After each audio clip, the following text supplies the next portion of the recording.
Winter season start ಆದ ಕೂಡಲೇ carrot halwa ಎಲ್ಲ ಮನೆಗಳಲ್ಲಿ ಮಾಡುವಂಥ ರೆಸಿಪಿ. ಈ ದಿನ ನಾನು ಮದುವೆಗಳಲ್ಲಿ ಹಾಗೆ ರೆಸ್ಟೋರೆಂಟ್ಸ್ಗಳಲ್ಲಿ ಮಾಡುವಂತಹ ಗಾಜರ್ ಹಲ್ವಾ ರೆಸಿಪಿಯೊಂದಿಗೆ ಬಂದಿದ್ದೀನಿ. ಟ್ರಸ್ಟ್ ಮೀ, ಇದು ಎಷ್ಟು ಟೇಸ್ಟಿ ಆಗಿರುತ್ತಾ, ಇದರ ಪ್ರಿಪರೇಷನ್ ಅಷ್ಟೇ ಸಿಂಪಲ್ ಆಗಿದೆ. ಈ ರೆಸಿಪಿನ ಖಂಡಿತ ಒಮ್ಮೆ ಟ್ರೈ ಮಾಡಿ. ಬನ್ನಿ ಇನ್ನು ತಡ ಮಾಡದೆ ಈ ರೆಸಿಪಿನ ಸ್ಟಾರ್ಟ್ ಮಾಡುವ. ನಮ್ಮೆಲ್ಲರಿಗೂ ಗೊತ್ತಿರೋ ಹಾಗೆ ಕ್ಯಾರೆಟ್ಸ್ ಅಲ್ಲಿ ಎರಡು ವಿಧ ಇದೆ. ಕೆಂಪು ಕ್ಯಾರೆಟ್ ಹಾಗೆ ಆರೆಂಜ್ ಕಲರ್ ಅಲ್ಲಿ ಬರುತ್ತಲ್ಲ ನಾರ್ಮಲ್ ಕ್ಯಾರೆಟ್ ಅದು.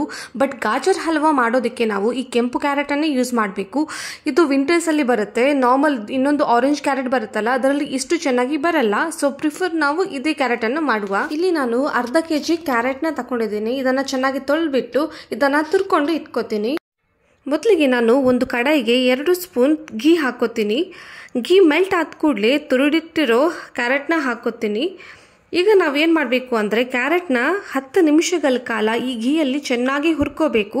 ಇದರಿಂದ ಕ್ಯಾರೆಟ್ನ ಹಸಿ ವಾಸನೆ ಹೊರಟೋಗುತ್ತೆ, ಹಾಗೆ ಕ್ಯಾರೆಟ್ ಸ್ವಲ್ಪ ಸಾಫ್ಟ್ ಆಗೋದಕ್ಕೆ ಸ್ಟಾರ್ಟ್ ಆಗುತ್ತೆ. ನೋಡಿ, ಈಗ 10 ನಿಮಿಷ ಆಗಿದೆ. ಈಗ ನಾನು ಇದಕ್ಕೆ ಹಾಲನ್ನು ಹಾಕೋತೀನಿ. ಅರ್ಧ ಕೆಜಿ ಕ್ಯಾರೆಟ್ಗೆ 2 ಕಪ್ನಷ್ಟು ಹಾಲು ನಮಗೆ ಬೇಕಾಗುತ್ತೆ. ಹಾಲು ಮಲ ಇರೋ ಹಾಲು ಕೂಡ ನಡೆಯುತ್ತೆ, ಹಾಗೆ ಟೋನ್ ಮಿಲ್ಕ್ ಇರುತ್ತಲ್ಲ ಅದು ಕೂಡ ನಡೆಯುತ್ತೆ. ಬಿಸಿ ಇರಬೇಕು ಅಂತ ಏನಿಲ್ಲ. ಹಾಲು ನಾವು ನಾರ್ಮಲ್ ರೂಮ್ ಟೆಂಪರೇಚರಲ್ಲಿ ಇರುವ ಹಾಲನ್ನು ಕೂಡ, ಹಸಿ ಹಾಲನ್ನು ಕೂಡ ಹಾಕೋಬಹುದು. ಹಾಲನ್ನು ಹಾಕಿದ ಮೇಲೆ ಒಮ್ಮೆ ಇದನ್ನು ಚೆನ್ನಾಗಿ ಮಿಕ್ಸ್ ಮಾಡಿ ಇದರ ಲಿಡ್ಡನ್ನು ಕ್ಲೋಸ್ ಮಾಡಿಬಿಟ್ಟು 10 ನಿಮಿಷ ಇದನ್ನು ಬೇಯಿಸ್ಕೋಬೇಕು. ಹಾಲು ಕ್ಯಾರೆಟನ್ನು ಸಾಫ್ಟ್ ಮಾಡೋದಕ್ಕೆ ಹೆಲ್ಪ್ ಮಾಡುತ್ತೆ. ಹಾಗೆ ಮಿಡಲ್ ಅಲ್ಲಿ ಲಿಡ್ಡನ್ನು ಓಪನ್ ಮಾಡಿಬಿಟ್ಟು ಇದನ್ನು ಮಿಕ್ಸ್ ಮಾಡ್ತಾ ಇರಬೇಕಾಗತ್ತೆ, ಇಲ್ಲಾಂದರೆ ಹಾಲು ತಳ ಹಿಡಿಯುತ್ತೆ. ಹಾಗೆ ನಾವು ಈ ಸ್ಟೇಜಲ್ಲಿ ಗ್ಯಾಸ್ ಫ್ಲೇಮನ್ನು ಲೋವಲ್ಲೇ ಇಡಬೇಕಾಗತ್ತೆ. ಮೊದಲಿಗೆ ನಾವು 10 ನಿಮಿಷ ಕ್ಯಾರೆಟ್ನ ಘೀಯಲ್ಲಿ ಫ್ರೈ ಮಾಡ್ಕೊಂಡ್ವಿ. ಆಮೇಲೆ 10 ನಿಮಿಷ ಹಾಲಿನ ಜೊತೆ ಇದನ್ನು ಬೇಯಿಸ್ಕೊತಾ ಇದ್ದೀವಿ. ಇಷ್ಟರಲ್ಲಿ ಕ್ಯಾರೆಟ್ ಚೆನ್ನಾಗಿ ಬೆಂದಿರುತ್ತೆ. ಈಗ ನಾವು ಇದಕ್ಕೆ ಶುಗರ್ ಆ್ಯಡ್ ಮಾಡ್ಕೊಳ್ಳುವ. ಸಕ್ಕರೆ ಇಲ್ಲಿ ನಾನು ಅರ್ಧ ಕಪ್ ಅಷ್ಟು ಹಾಕೋತಾ ಇದ್ದೀನಿ. ಅರ್ಧ ಕೆಜಿ ಕ್ಯಾರೆಟ್ಗೆ ಅರ್ಧ ಕಪ್ ಸಕ್ಕರೆ ಸಾಕಾಗುತ್ತೆ. ಇದು ಕೆಂಪು ಕ್ಯಾರೆಟ್ ಆದ್ರಿಂದ. ಒಂದು ವೇಳೆ ನೀವು ಆರೆಂಜ್ ಕ್ಯಾರೆಟ್ ಯೂಸ್ ಮಾಡೋದಾದ್ರೆ ಇದಕ್ಕೆ ಸ್ವಲ್ಪ ಸಕ್ಕರೆ ಜಾಸ್ತಿ ನಾವು ಹಾಕಬೇಕಾಗುತ್ತೆ. ಈಗ ನಾವು ಇದನ್ನು ಚೆನ್ನಾಗಿ ಮಿಕ್ಸ್ ಮಾಡ್ಕೊಳ್ಳುವ. ಸಕ್ಕರೆ ಮೆಲ್ಟ್ ಆಗ್ತಾ ಇದ್ದಾಗೆ ಮೊದಲಿಗೆ ಅದು ಮಾಯ್ಶ್ಚರ್ ರಿಲೀಸ್ ಮಾಡುತ್ತೆ, ಆಮೇಲೆ ನಿಧಾನಕ್ಕೆ ಡ್ರೈ ಆಗ್ತಾ ಬರುತ್ತೆ. ಸಕ್ಕರೆ ಡ್ರೈ ಆಗ್ತಾ ಇದ್ದ ಹಾಗೆ ಹಲ್ವದ ಕಲರ್ ಬ್ರೈಟ್ ಆಗುತ್ತೆ, ಹಾಗೆ ಅದು ಚೆನ್ನಾಗಿ ಕಲರ್ಫುಲ್ ಆಗಿ ಕಾಣೋದಕ್ಕೆ ಸ್ಟಾರ್ಟ್ ಮಾಡುತ್ತೆ. ನೋಡಿ ಹಲ್ವದ ಕಲರ್ ಹೇಗೆ ಚೇಂಜ್ ಆಯಿತು ಅಂತ. ಈಗ ನಾವು ಇದಕ್ಕೆ ಏಲಕ್ಕಿನ ಹಾಕ್ಕೊಳ್ಳುವ. ಒಂದು ವೇಳೆ ಏಲಕ್ಕಿ ಪೌಡರ್ ಇದ್ದರೆ ಅದನ್ನು ಹಾಕ್ಕೊಳ್ಳಿ. ಹಾಗೆ ಇದಕ್ಕೆ ನಾನು 100 ಗ್ರಾಮ್ನಷ್ಟು ಮಾವ ಅಂದರೆ ಕೋವಾ ಅಂತ ಹೇಳ್ತಾರಲ್ಲ ಅದನ್ನು ಹಾಕ್ಕೋತೀರಿ. ಮಾವ ಅಂದರೆ ಅದು ಗಟ್ಟಿಯಾಗಿರೋ ಹಾಲು. ಇದು ನಾವು ಅಂಗಡಿಗಳಲ್ಲಿ ಸಿಗುತ್ತೆ ರೆಡಿಮೇಡ್. ನಾನು ರೆಡಿಮೇಡೇ ಯೂಸ್ ಮಾಡ್ತಾ ಇದ್ದೀನಿ. ಇದರ ಬದಲಿಗೆ ಒಂದು ವೇಳೆ ನಿಮ್ಮ ಹತ್ರ ಮಾವ ಇಲ್ಲ ಅಂತಾದರೆ ಮಿಲ್ಕ್ ಪೌಡರ್ ಕೂಡ ಹಾಕ್ಕೋಬೋದು. ಮಿಲ್ಕ್ ಪೌಡರ್ ಕೂಡ ಇಲ್ಲ ಅಂತಾದರೆ 1 ಗ್ಲಾಸ್ ಹಾಲನ್ನು 1/4 ಗ್ಲಾಸ್ ಆಗುವಷ್ಟು ನಾವು ಅದನ್ನು ಕಾಯಿಸ್ಕೋಬೇಕು ಚೆನ್ನಾಗಿ. ಮತ್ತೆ ಆ ಹಾಲನ್ನು ಆ್ಯಡ್ ಮಾಡಿದ್ರು ಕೂಡ ನಡೆಯುತ್ತೆ. ಇದರಿಂದ ಕೂಡ ಚೆನ್ನಾಗಿ ಟೇಸ್ಟ್ ಬರುತ್ತೆ. ಈಗ ನಾವು ಇದನ್ನು ಚೆನ್ನಾಗಿ ಮಿಕ್ಸ್ ಮಾಡ್ಕೊಳ್ವಾ. ಹಲ್ವಾ ಚೆನ್ನಾಗಿ ಡ್ರೈ ಆಗಬೇಕು, ಅಲ್ಲಿವರೆಗೆ ನಾವು ಇದನ್ನು ಮಿಕ್ಸ್ ಮಾಡುವ.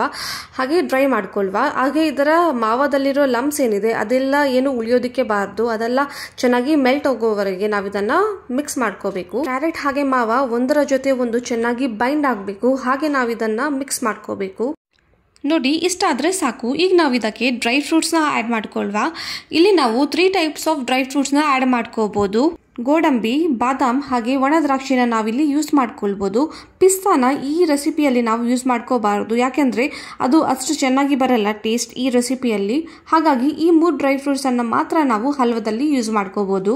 ಡ್ರೈ ಫ್ರೂಟ್ಸನ್ನು ಆ್ಯಡ್ ಮಾಡಿದ ಮೇಲೆ ಒಮ್ಮೆ ಚೆನ್ನಾಗಿ ಇದನ್ನು ಮಿಕ್ಸ್ ಮಾಡಿಬಿಟ್ಟು ಲಿಡ್ಡನ್ನು ಕ್ಲೋಸ್ ಮಾಡಿಬಿಟ್ಟು 1-2 ನಿಮಿಷಗಳ ಕಾಲ ಇದನ್ನು ಹಾಗೆ ನಾವು ಬೇಯಿಸ್ಕೊಳ್ಳುವ ಲೋ ಫ್ಲೇಮಲ್ಲಿ. ಲಾಸ್ಟಲ್ಲಿ 2 ಚಮಚ ತುಪ್ಪನ ಹಾಕಿಬಿಟ್ಟು ಇದರ ಲಿಡ್ಡನ್ನು ಕ್ಲೋಸ್ ಮಾಡಿಬಿಟ್ಟು ತುಪ್ಪ ಚೆನ್ನಾಗಿ ಮೆಲ್ಟ್ ಆಗೋವರೆಗೆ ಅದನ್ನು ಬೇಯಿಸ್ಕೋಬೇಕು. ಈ ಲಾಸ್ಟ್ ಸ್ಟೆಪ್ ಬಂದು ಇದು ಆಪ್ಷನಲ್, ನೀವು ಬೇಕಾದರೆ ತುಪ್ಪನ ಹಾಕೋಬಹುದು. ಬಟ್ ತುಪ್ಪ ಹಾಕೋದ್ರಿಂದ ಇದರ ಟೇಸ್ಟ್ ಟ್ರಸ್ಟ್ ಮೀ ತುಂಬಾ ಎನ್ಹಾನ್ಸ್ ಆಗುತ್ತೆ. ತುಂಬ ಒಳ್ಳೆ ಫ್ಲೇವರ್ ಬರುತ್ತೆ, ಒಂದು ಒಳ್ಳೆ ಘಮ ಬರುತ್ತೆ ನಮ್ಮ ಹಲ್ವಾಗೆ. ಇದರ ಜೊತೆ ನಮ್ಮ ಕ್ಯಾರೆಟ್ ಹಲ್ವಾ ಈಗ ಸರ್ವ್ ಮಾಡೋದಕ್ಕೆ ರೆಡಿ ಆಗಿದೆ. ನೋಡಿದ್ರೇನೆ ಗೊತ್ತಾಗುತ್ತೆ, ಬಾಯಲ್ಲಿ ನೀರು ಬರೋ ಹಾಗೆ ಇದೆ ಅಲ್ವಾ. ನೀವು ಕೂಡ ಒಮ್ಮೆ ಖಂಡಿತ ಟ್ರೈ ಮಾಡಿ. ಈ ವಿಂಟರ್ಸಲ್ಲಿ ಒಮ್ಮೆನಾದರೂ ಈ ರೆಸಿಪಿನ ಟ್ರೈ ಮಾಡದೇ ಇರಬೇಡಿ. ನಾವು ಹೋಟೆಲ್ಸ್ಗಳಲ್ಲಿ ಮದುವೆಗಳಲ್ಲಿ ಹೇಗೆ ತಿಂತೀವಿ ಅದೇ ಸೇಮ್ ಟೇಸ್ಟ್ ಬರುತ್ತೆ. ಒಮ್ಮೆ ನೀವು ಟ್ರೈ ಮಾಡಿದ ಮೇಲೆ ನೀವು ಹೇಳ್ತೀರಾ, ಅಷ್ಟು ಚೆನ್ನಾಗಿ ಬರುತ್ತೆ. ಹಾಗೆ ಪ್ರಿಪರೇಷನ್ಗೂ ಜಾಸ್ತಿ ಟೈಮ್ ಏನು ಹಿಡಿಯಲ್ಲ, ಅರ್ಧ ಗಂಟೆಯೊಳಗೆ ರೆಡಿಯಾಗಿ ಹೋಗುತ್ತೆ. ಹಾಗೆ ನಿಮ್ಮ ಮನೆಯವರು ಎಲ್ಲರ ಇಷ್ಟಪಟ್ಟು ತಿನ್ನುವಂಥ ರೆಸಿಪಿ ಇದು. ಮತ್ತೆ ಹೇಳ್ತಾ ಇದ್ದೀನಿ, ಒಮ್ಮೆ ಟ್ರೈ ಮಾಡಿ. ಹಾಗೆ ಇನ್ನೊಂದು ಟಿಪ್ಸ್ ಏನು ಅಂತ ಅಂದರೆ ಇದನ್ನು ಐಸ್ ಕ್ರೀಮ್ ಜೊತೆ ಸರ್ವ್ ಮಾಡಿದ್ರೆ ಇನ್ನೂ ಚೆನ್ನಾಗಿ ಬರುತ್ತೆ ಇದರ taste. Preferably dry fruit ice cream ಬರುತ್ತಲ್ಲ, ಪ್ಲೇನ್ ಐಸ್ ಕ್ರೀಮ್ಗಿಂತ ಡ್ರೈ ಫ್ರೂಟ್ ಇರುವಂತಹ ಐಸ್ ಕ್ರೀಮ್ ಜೊತೆ ಇದು ಚೆನ್ನಾಗಿ ಬರುತ್ತೆ. ನಾನಿಲ್ಲಿ ರಾಜ್ಭೋಗ್ ಐಸ್ ಕ್ರೀಮ್ ಜೊತೆ ಇದನ್ನ ಸರ್ವ್ ಮಾಡ್ತಾ ಇದ್ದೀನಿ. ನಿಜವಾಗ್ಲೂ ಹೇಳ್ತಾ ಇದ್ದೀನಿ, ತುಂಬಾನೇ ಚೆನ್ನಾಗಿ ಬರುತ್ತೆ. ಒಮ್ಮೆ ಟ್ರೈ ಮಾಡಿ, ಹಾಗೆ ನನಗೆ ಕಮೆಂಟ್ ಅಲ್ಲಿ ತಿಳಿಸಿ ಹೇಗೆ ಬಂದಿದೆ ನಿಮ್ಮ ರೆಸಿಪಿ ಅಂತ. ಹಾಗೆ ಒಂದು ವೇಳೆ ನಿಮಗೆ ನನ್ನ ಇವತ್ತಿನ ಈ ರೆಸಿಪಿ ಇಷ್ಟ ಆಯ್ತು ಅಂತ ಆದ್ರೆ ಪ್ಲೀಸ್ ಲೈಕ್ ಮಾಡಿ, ಶೇರ್ ಮಾಡಿ ನಿಮ್ಮ ಫ್ರೆಂಡ್ಸ್ ಅಂಡ್ ಫ್ಯಾಮಿಲಿ ಜೊತೆ. ಹಾಗೆ ಒಂದು ವೇಳೆ ನೀವು ನನ್ನ ಚಾನಲ್ನ ಇಲ್ಲಿವರೆಗೆ ಸಬ್ಸ್ಕ್ರೈಬ್ ಮಾಡಲಿಲ್ಲ ಅಂತ ಆದ್ರೆ ಪ್ಲೀಸ್ ಸಬ್ಸ್ಕ್ರೈಬ್ ಮಾಡ್ಕೊಂಡು ನೋಡ್ಕೊಳ್ಳಿ ಅಂತ ಹೇಳ್ಕೊತೀನಿ. ನಾಳೆ ಮತ್ತೆ ಸಿಗುವ. ಅಲ್ಲಿವರೆಗೆ ಬಾಯ್ ಬಾಯ್.